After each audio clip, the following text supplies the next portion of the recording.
मध्य पूर्व में एक बार फिर हालात तनावपूर्ण होते नजर आ रहे हैं। अमेरिका ने अपने शक्तिशाली विमान वाहक पोत यूएसएस अब्राहम लिंकन को ईरान के नजदीक तैनात कर दिया, जिससे सैन्य कार्रवाई की आशंकाएं गहराने लगी।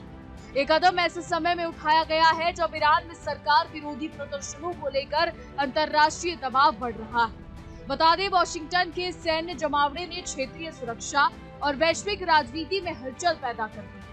अमेरिकी नौसेना का Abraham Lincoln carrier strike group सोमवार को यूनाइटेड स्टेट्स सेंट्रल कमांड के क्षेत्र में पहुंच गया। इससे पहले हिंद प्रशांत क्षेत्र में तैनात किया गया था, लेकिन ईरान के साथ बढ़ते तनाव के कारण दिशा बदल दी गई। ये पहली बार है जब अक्टूबर के बाद कोई अमेरिकी विमान वाहक पोत मध्य पूर्वी जल क्षेत्र में देखा गया है। बता दें, यूएसएस अब्राहम लिंकन, जो परमाणु ऊर्जा से संचालित निमिटस श्रेणी का विमान वाहक पोत है, 19 फरवरी को मलक्का जल्द मरुमध्य से होकर गुजरा। इसके साथ 3 guided missile destroyer USS Frank E Peterson Junior, USS Spruance और यूएसएस माइकल मर्फी भी मौजूद थे। इन जहाजों की मौजूदगी से इस मिशन की सैन्य अहमियत साफ झलकती है। बता दें, राष्ट्रपति डोनाल्ड ट्रंप ने सैन्य तैनाती को ईरान पर दबाव की रणनीति से जोड़ा है। उन्होंने कहा कि ये कदम एहतियात के तौर पर उठाया गया है। ट्रंप ने संकेत दिया कि अमेरिका अपनी सैन्य ताकत दिखाकर ईरान को चेतावनी देना चाहता है। हालांकि उन्होंने ये भी कहा कि जरूरी नहीं कि इस ताकत का इस्तेमाल किया ही जाए। आपको बता दें, अमेरिकी रक्षा विभाग के विमान वाहक पोत के अलावा लड़ाकू विमानों और सैन्य कार्गो उड़ानों को भी क्षेत्र में भेजा। इससे ईरान के आसपास अमेरिका की सैन्य मौजूदगी और मजबूत हो गई है।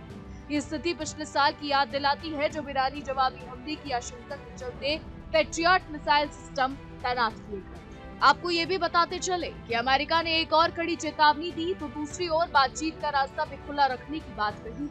एक अमेरिकी अधिकारी ने कहा कि अगर ईरान बातचीत चाहता है तो वह शर्तों से अच्छी तरह वाकिफ है। हालांकि ईरान की ओर से किसी नरमी के संकेत नहीं मिले।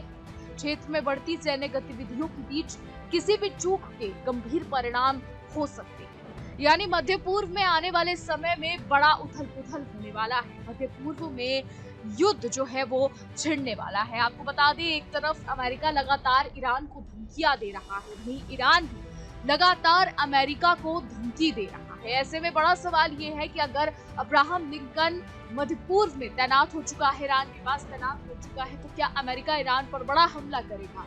और ऐसे में अगर अमेरिका ईरान पर बड़ा हमला करता है तो ईरानी नागरिक कहां भागेंगे? मध्य पूर्व का कौन सा देश ईरान के नागरिकों को पनाह देगा? क्या साइप्रस पनाह देगा, इराक पनाह देगा, Pakistan, Afghanistan, Syria, Jordan, Yemen, कौन पनाह देगा ईरानी नागरिकों को? ये बड़ा सवाल यहाँ पर खड़ा होता है। और एक और सवाल, क्या इजराइल इस युद्ध में हस्तक्षेप करेगा? हालांकि इजराइल का अभी तक कुछ नाम नहीं है, लेकिन अगर इजराइल हस्तक्षेप करता है तो क्या ईरान मिडिल ईस्ट के नक्शे से पूरी तरीके से मिट जाएगा? क्योंकि इजराइल के प्रधानमंत्री नेतन्याहू हमेशा ये कहते नजर आते हैं कि ईरान उनके देश की संप्रभुता के लिए सबसे बड़ा खतरा है।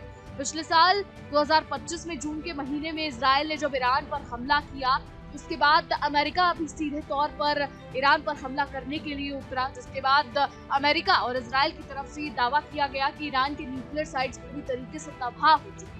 वहीं ईरान ये कहता नजर आया कि उसकी न्यूक्लियर साइट्स को कोई भी नुकसान नहीं पहुंचा।